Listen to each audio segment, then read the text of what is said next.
I didn't open the message because I expected love. It was Mother's Day. Love is optional on days like that. I opened it because the notification preview showed a dollar sign. That alone felt wrong. The subject line didn't say Happy Mother's Day. It didn't say I miss you. It didn't even say call me. It said, invoice attached. For half a second, I honestly thought it was a mistake. A scam, a hacked account, some glitch where a corporate email slipped into my personal inbox. Then I saw the sender. Mom. My stomach tightened in a way I hadn't felt since childhood, that familiar, quiet dread that didn't scream danger but promised it. I tapped the attachment.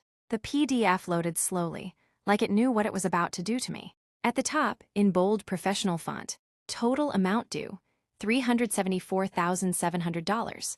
I laughed, a short, sharp laugh that came out before my brain could stop it. $374,000. Below it was an itemized list. Food, clothes, school supplies, doctor visits, birthday parties, electricity, water, rent, every basic necessity a child doesn't ask for listed, like luxury expenses. At the bottom, a final line in quotation marks. Cost of raising a failure. That's when the laugh died. My hands went cold, but my face burned. Not anger yet, not sadness either. Humiliation. Because I knew something before I even scrolled further. My mother didn't send messages quietly. She performed. And right on cue, my phone buzzed again. This time, it wasn't an email. It was a notification from the family group chat. The one with cousins I hadn't spoken to in years. Uncles who judged silently, and aunts who turned concern into entertainment. Mom added an attachment. The same invoice. She didn't explain it privately. She didn't ask a question. She didn't even tag me. She just dropped it in front of 48 relatives, like evidence in a courtroom. Then she typed one sentence. Some children don't appreciate what they cost. No name. No direct accusation. She didn't need one. Everyone knew. My chest felt tight, like someone had wrapped invisible wire around my ribs and slowly started pulling. The reactions came fast. A laughing emoji. Then another. Then a shocked face. One uncle wrote, "Wow, that's a lot." An aunt replied, "Parents sacrifice everything." A cousin I barely remembered added, "Truth hurts." No one asked why she sent it. No one asked what happened. No one asked how I felt. Because the invoice had already decided the story for them. I was the failure. She was the victim. And somehow, the number made it official. I stared at the screen, waiting for the anger to save me. It didn't. What came instead was something worse, memory. Not the dramatic kind. The quiet ones, like being 10 years old, standing in a school hallway after a parent-teacher meeting, while my mom smiled too tightly and said, "Why can't you be like other kids?" Like being 17, holding a college rejection letter, while she sighed and said, "After everything I've done for you." Like being 24, working 2 jobs, still not enough, still hearing, "You owe me your success." This invoice wasn't new. It was just the first time she put a price on it. Another message appeared in the group chat. This is what happens when kids think independence means disrespect. My phone buzzed again. Private message this time. From my mother. "I didn't embarrass you, you embarrassed yourself." I read it twice. Then a third time. That's when my hands started shaking. Not because I was scared. Because something inside me, something quiet I'd been sitting on for years, finally stood up. I closed the invoice. I didn't reply. I didn't defend myself. I didn't explain. Instead, I opened my gallery. I scrolled past years of photos I never posted. Screenshots I kept but never sent. Memories I told myself weren't that bad.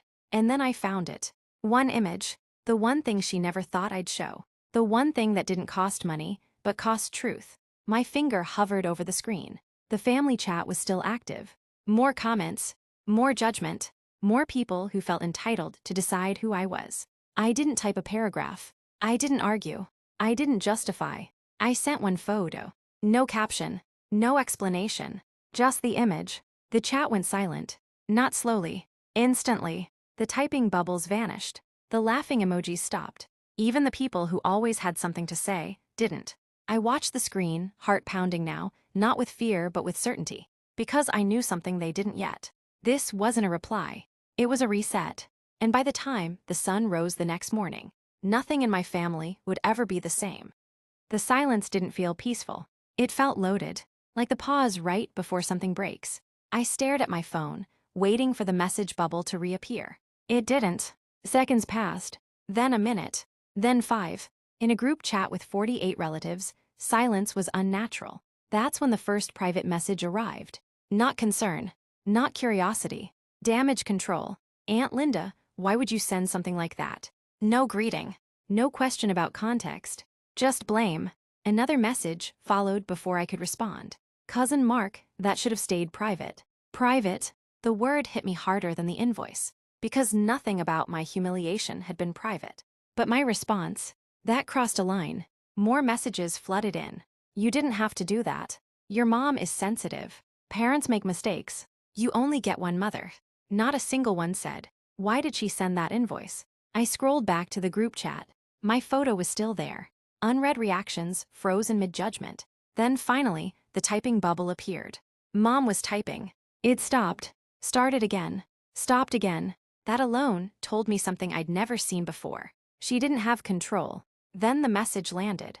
I raised you, I sacrificed my body, my youth, my life, and this is how you repay me. No denial, no explanation, just ownership twisted into guilt. Before I could process it, she added another. If you wanted to destroy me, congratulations. Destroy. That word lit the fuse. The chat exploded.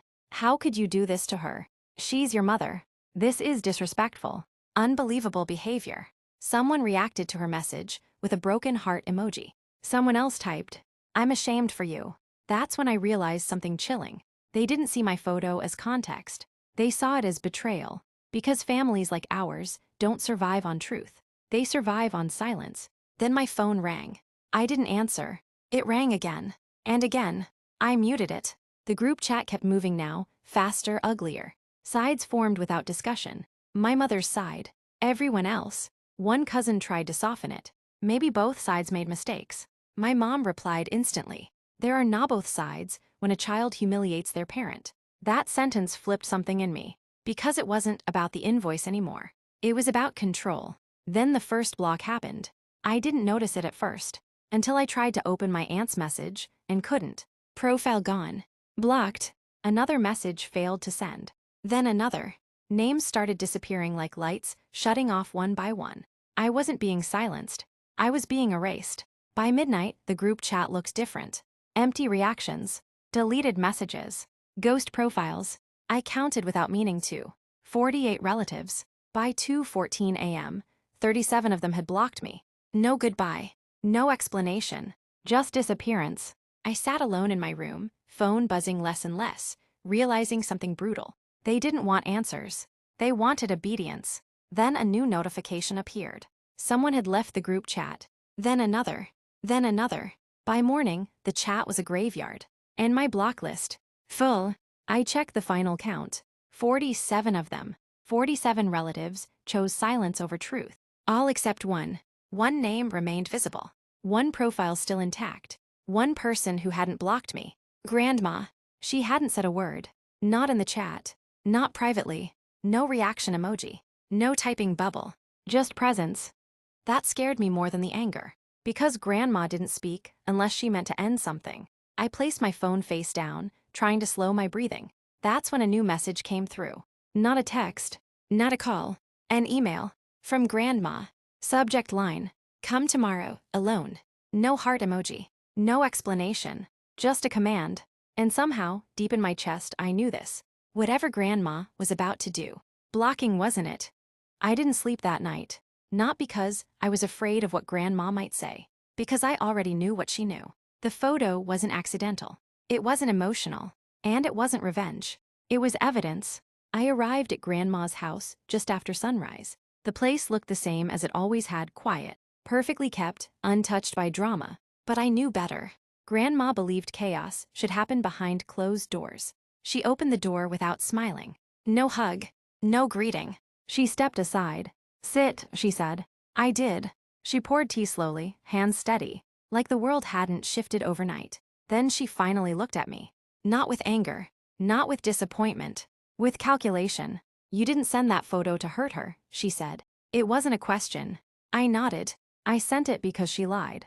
Grandma took a sip of tea. She always lies, she replied. She just usually does it prettier. That's when my chest tightened.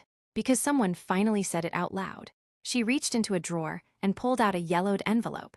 "This," she said, placing it between us, "is why your mother is panicking." I didn't open it yet.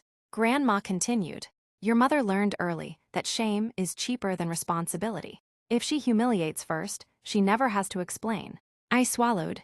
The photo, the one that froze the family. It wasn't dramatic. No bruises, no screaming, just a hospital discharge summary. My name, my age, diagnosis highlighted, malnutrition, neglect, dated when I was 12, a document my mother had hidden for years, a moment she pretended never happened. I'd found it by accident years ago while helping her move. She laughed when I asked about it, called it a clerical mistake, said I was too sensitive. That photo wasn't about money. It was about time, about what couldn't be billed. Grandma slid the envelope closer. "Open it." Inside were copies, medical reports, school notes, letters from social services, all addressed to my mother, all unanswered. My hands shook now. Not from fear, from clarity. "She told everyone you were difficult," Grandma said calmly, "but difficulty doesn't starve a child." I looked up. Grandma's eyes were sharp. "She sent that invoice because she thought numbers would scare you back into silence." She leaned forward. "But numbers work both ways." I realized then why she hadn't blocked me, why she hadn't defended her daughter, why she waited. "Tomorrow," Grandma said, "your mother will try to control the story again." "How?" I asked. "She'll cry," Grandma replied. "She'll call relatives, she'll say you attacked her." I exhaled. "And you." Grandma stood up. "I will do what she never expects." She paused at the doorway. "I will respond." My phone buzzed. A notification. Someone unblocked me. Then another. Then another. Messages started arriving. Questions now. Confusion. Fear. The narrative was slipping. Grandma looked at my screen. "By morning," she said, "your mother will learn something she's avoided her entire life." "What's that?" I asked. Grandma turned back to me. "That authority doesn't survive evidence." I didn't smile, because I knew what came next wouldn't be clean. It wouldn't be loud. It would be precise, and far worse than being blocked. The next morning didn't arrive loudly. It arrived with stillness. No angry messages. No missed calls. No dramatic paragraphs typed in all caps. Just absence.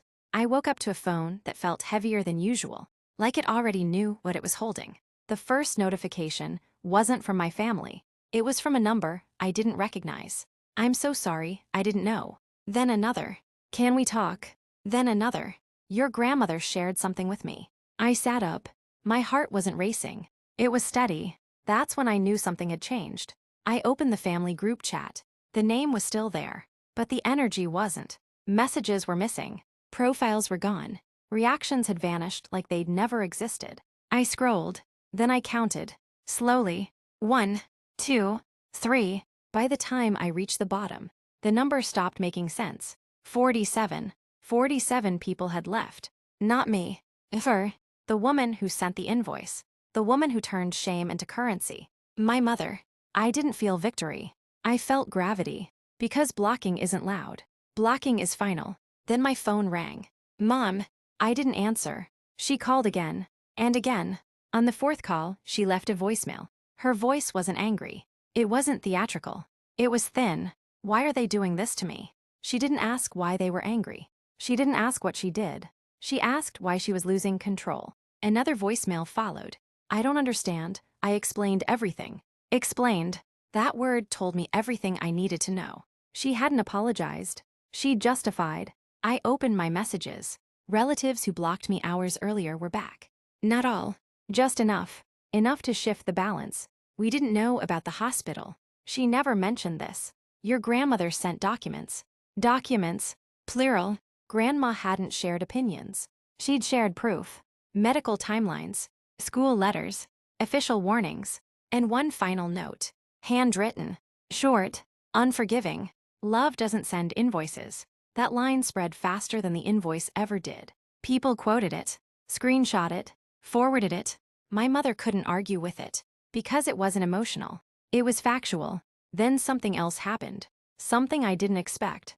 A cousin messaged me privately. She called us crying. She said, "You're unstable." I stared at the screen.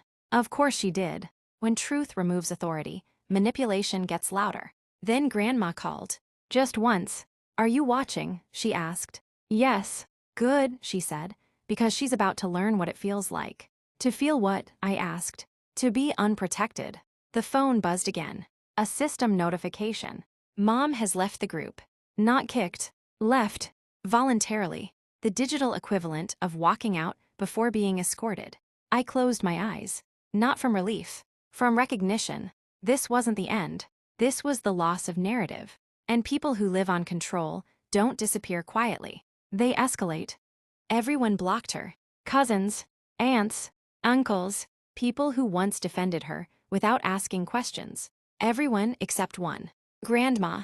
I didn't realize how important that was until my phone buzzed with a message that wasn't meant for me. A screenshot from my cousin. It showed a private chat. Mom write her, "Oh, grandma, why are you doing this to me?" Grandma's reply sat beneath it. Unread. No typing bubble. No reaction. Just silence. That silence terrified my mother more than 47 blocks ever could. Because Grandma didn't disappear. She stayed. Watching. Waiting. Mom tried again. I was protecting myself. Still nothing. Then, you know how he is. That one made my stomach drop.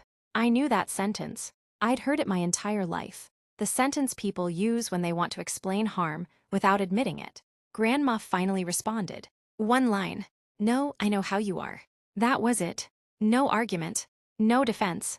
Just correction. The cousin who sent me the screenshot added a message of her own. She's panicking. She keeps calling people who won't answer. I didn't feel satisfied. I felt exposed. Because when control slips, people like my mother don't feel shame. They feel danger. Then Grandma called me. Her voice was calm, like she was discussing weather. I've invited your mother over, she said. I froze. Why? I asked. So she can hear it from me, Grandma replied. Not from rumors, not from screenshots. I swallowed. And me. You'll be there, Grandma said, but you won't speak. That scared me more than confrontation. When someone like Grandma tells you to stay silent, it's because silence is the sharpest weapon in the room. That evening, I arrived early. Grandma's house was spotless. Not warm. Not welcoming. Intentional. Mom arrived 10 minutes late. Her eyes were red. Her posture was smaller. She didn't hug me. She didn't even look at me. She went straight to Grandma. Why? She asked again. Grandma gestured to the chair. Sit. Mom sat. I've spent my life cleaning up after you. Grandma said evenly. Emotionally, socially, financially. Mom opened her mouth. Grandma raised one finger. No interruptions. That finger had ended arguments for decades. You sent an invoice, Grandma continued, to shame your child publicly. Mom whispered, he humiliated me first. Grandma didn't react. No, she said. You tried to humiliate him. He showed what you hid. Mom's voice cracked. I did my best. Grandma nodded once. Your best was not enough. The room went still. Not dramatic. Final. Mom started crying then. Not quietly. Desperately. I gave everything, she sobbed. My youth, my body. Grandma leaned forward. You gave birth, she said. You did not give care. Mom looked up sharply. That's not fair. Grandma's eyes hardened. Neither is billing a child for survival. I felt something loosen in my chest. Not relief. Validation. Then Grandma said the sentence that ended everything. You are not blocked, she said, because I need you to understand what comes next. Mom looked confused. What comes next? Grandma stood. You will repay what you took. Silence. Mom laughed nervously. With money, she asked. Grandma shook her head. With reputation. I knew then. This wasn't punishment. It was exposure. And exposure lasts longer than any invoice. Grandma didn't raise her voice. She didn't need to. The truth doesn't shout when it knows it's fatal. She opened a cabinet I'd never noticed before and pulled out a thick folder, worn edges, labeled in her handwriting. My mother's name. Not mine. Hers. Mom stiffened. What is that? She asked, already knowing. Grandma placed the folder on the table between them, like a judge setting down a sentence. This, Grandma said, is the version of you no one ever saw. She opened it. Inside were years. Not papers, patterns. Letters from relatives asking for money. Notes from schools about missed responsibilities. Receipts from debts Grandma quietly paid. You've always rewritten history. Grandma continued. You tell stories where you're the victim because you've never survived without one. Mom shook her head. That's not true. Grandma didn't argue. She pulled out the first document, a loan agreement. Signed, dated, Grandma's handwriting at the bottom. I paid for your education when you quit. Grandma said, I told people you were sick. She flipped the page. A late rent notice. I paid your rent when you told everyone your husband was irresponsible. Another page. A childcare invoice. I raised your child while you told people you were overwhelmed. I felt cold, not shocked, aligned. Mom's voice trembled. Why are you doing this now? Grandma closed the folder slowly. Because you sent an invoice, she said, and invoices demand audits. Mom laughed weakly. You're exaggerating. Grandma slid one final document forward. A notarized statement. Medical, signed by a social worker. The same name I remembered from my childhood. You were investigated, Grandma said, eyes steady. Twice. Mom's face drained. You promised, she whispered. I promised to protect a child. Grandma corrected, not an image. That's when I understood something terrifying. Grandma hadn't just offended me. She'd been waiting for the moment my mother crossed a line she couldn't uncross. You taught everyone that love is transactional. Grandma continued. So now they will see the transactions you never paid. Mom looked at me then. For the first time that day. Not with anger. With fear. You showed her, she asked. I didn't answer. I didn't have to. Grandma stood up.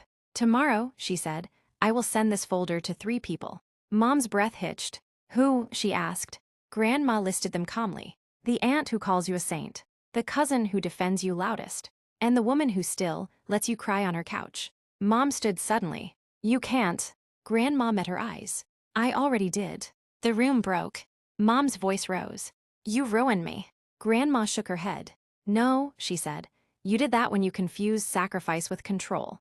Mom turned to me. This is what you wanted, she spat, to destroy me. I spoke for the first time. No, I said quietly. I wanted you to stop lying. She laughed bitterly. Then enjoy what comes next. She stormed out. The door closed behind her. Not slammed.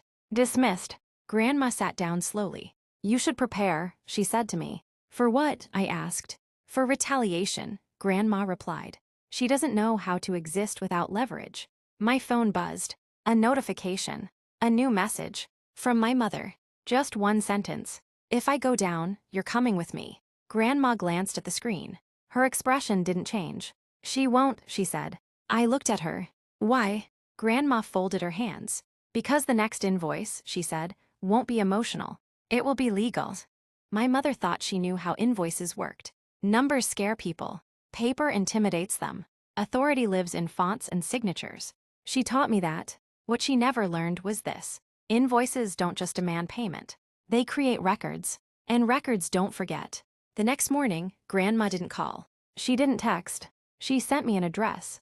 A law office. No explanation. Just a time. When I arrived, the waiting room was quiet in the way expensive places are muted colors. No magazines, no distractions. This wasn't about drama. This was about permanence. Grandma was already there. Across from her sat a woman in a gray suit who didn't smile when she saw me. She nodded once. This is the file, the woman said, sliding a thick stack of documents forward. Not the folder from yesterday. This was heavier. This, Grandma added, is what happens when shame meets statute. The lawyer spoke calmly. Your mother billed you for the cost of raising you, she said, publicly. I nodded. She created a claim, the lawyer continued. She didn't mean to, but intent doesn't matter. I felt my pulse in my ears. A claim invites scrutiny, she said, and scrutiny invites consequences. She flipped the first page. Neglect statutes, failure to provide documentation, financial misrepresentation. Then she slid one final page forward. A number, much larger than the one my mother sent me. I stared at it. This isn't money she owes you. The lawyer said, it's money she exposed herself to. Grandma leaned back. She wanted to invoice a childhood. Grandma said, so now the childhood has a balance sheet. I didn't feel triumphant. I felt something colder. I thought about every time my mother said, after all I've done for you. Turns out that phrase has a legal opposite. The lawyer continued. We're not filing today, she said. We're notifying. Of what? I asked. That her actions triggered mandatory review. She replied, by people she can't cry to. My phone buzzed. A message from my mother. Why is a lawyer calling me? I didn't reply. Another message came instantly. What did you do? Grandma glanced at my phone. Nothing, she said. You finally did nothing. The lawyer stood. She'll receive the notice by noon. She said, after that, she won't be able to control who sees what. As if on cue, my phone rang. Mom. I stepped outside to answer. Her voice was frantic now, not manipulative, unanchored. They're asking about doctors. She said, about school records. I stayed silent. You told them lies, she accused. Didn't you? No, I said. I told them dates. She laughed hysterically. You're enjoying this. No, I replied. I survived it. She went quiet, then softer. I carried you. I closed my eyes. And I carried the consequences, I said. She hung up. An hour later, the family chat came back to life. Not loudly. Carefully. Questions replaced judgments. Screenshots replaced opinions. Someone wrote, "Why is there an investigation?" Someone else replied, "Because she made it public." And then, the moment I never expected. A message from an aunt who once called me a failure. I owe you an apology. I didn't answer, because apologies mean less when they arrive after safety. That evening, Grandma poured tea again. Same cups, same calm. She thought invoices created power. Grandma said, but power doesn't come from billing. Where does it come from? I asked. From truth, Grandma replied, and patience. My phone buzzed one last time that night. A message from my mother. Short, unmasked. I don't recognize you. I typed back slowly. You never did. The investigation didn't arrive with sirens. It arrived with envelopes. Cream-colored, official, unemotional. The kind of mail you don't post about. The kind you hide. My mother stopped calling. Not because she was calm. Because she was calculating. Silence was her last defense. The family noticed before I did. An aunt messaged, "She won't come to Sunday dinner." A cousin whispered, "She says people are turning on her." No one asked why anymore. They already knew. The documents did what emotions never could. They replaced debate with dates, timelines, records, signatures. There was nothing to reinterpret. My mother tried once more. Not publicly, privately. She sent me a long message at 2:17 a.m. No insults, no accusations, just revision. I did the best I could with what I had. That sentence almost worked. Almost, because it sounds reasonable. Until you remember the invoice. I didn't reply. Grandma did. One sentence. Your best does not include neglect. That ended it. Not dramatically. Completely. The investigation closed months later. Not with handcuffs. With findings. No criminal charges. Something worse. A permanent record. Professional consequences. Social consequences. Silent consequences. My mother didn't lose everything. She lost the thing she valued most. Control over the story. At the next family gathering, no one defended her. They didn't attack her either. They avoided, which for someone like her was worse than hatred.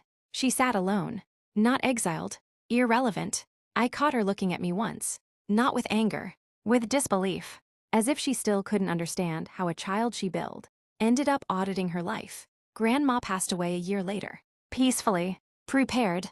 At the reading of her will, there was one note addressed to me. Handwritten. Love is not a debt. And survival is not something you owe for. My mother wasn't mentioned. Not out of cruelty. Out of clarity. Today, the invoice still exists. Saved. Screenshotted. Unchanged. Not as revenge. As a reminder that some bills don't get paid with money. They get paid with truth. If this story made you uncomfortable, good. It means you understand it. If you've ever been made to feel like love was something you owed for, you're not alone. And if you stayed till the end, you already know why this story mattered. Would you have sent the photo or stayed silent? Like if truth matters more than tradition. Subscribe if you believe no child should be billed for surviving. Because some endings don't need defenders. They need witnesses.